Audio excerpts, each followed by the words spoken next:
వ్యవసాయ క్షేత్రంలో రైతుకు ఎద్దుకు అవినావభావ సంబంధం ఉంది.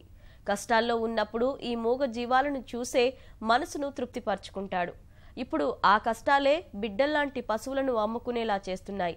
దిగుబడులు రాక వచ్చిన వాటికి గిట్టుబాటు ధర లేక కారణమేదైనా ఆదిలాబాద్లో జిల్లాలో ఎద్దులను అమ్మకానికి పెడుతున్నారు.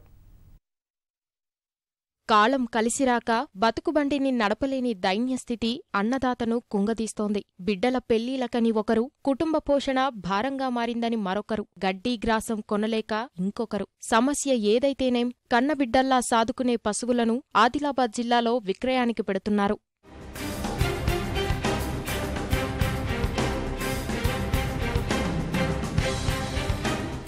బతకలేని రైతే సంతలో ఎద్దులను అమ్ముకొనేవాడని ఒకప్పుడు అపవాదు ఉండేది.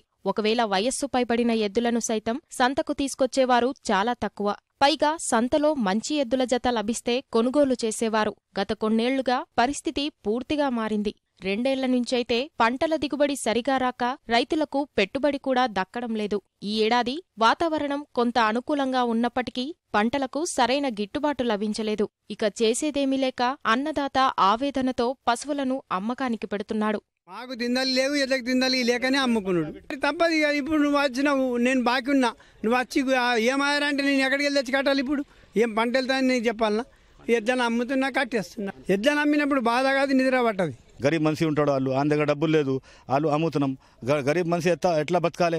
గవర్నమెంట్ లోన్ ఇవ్వాలి, ఆయనకి గడ్డి లేదు, ఏం లేదు, వాళ్ళు అమ్ముతున్నాం. పాపం తలుగుతుంది కదా, గడ్డి లేకుంటే ఎద్దు గోదాలు అమ్ముతున్నాం. వాళ్ళు అప్పులు తీర్చేందుకు ఎద్దుల్ని అమ్ముకుంటున్నామనే ఆక్రందన ఒక రైతుదైతే బిడ్డ పెళ్లి ఖర్చులకనే ఆవేదన మరో రైతుది. రైతుల అవసరాలకనుగుణంగా ₹1,00,000 విలువ చేసే ఎద్దుల జతను 80,000కు, 60,000 విలువ చేసే జత 40,000కు విక్రయించుకోవాల్సి వస్తోంది.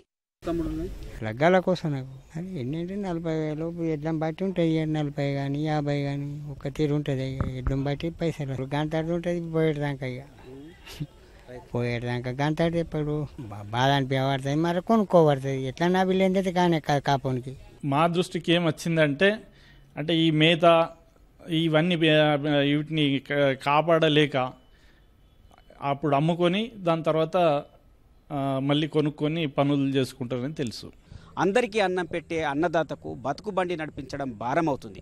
కుటుంబ పోషణ కోసం కన్నబిడ్డల్లాంటి మూగజీవాలను సంతలో అమ్మకానికి పెట్టుకోవాల్సి వస్తుంది. జీవన్మరణ సమస్యలా మారిన వ్యవసాయం అనే జూదంలో అన్నదాత ప్రతిరోజు ఓడిపోతూనే ఉన్నాడు.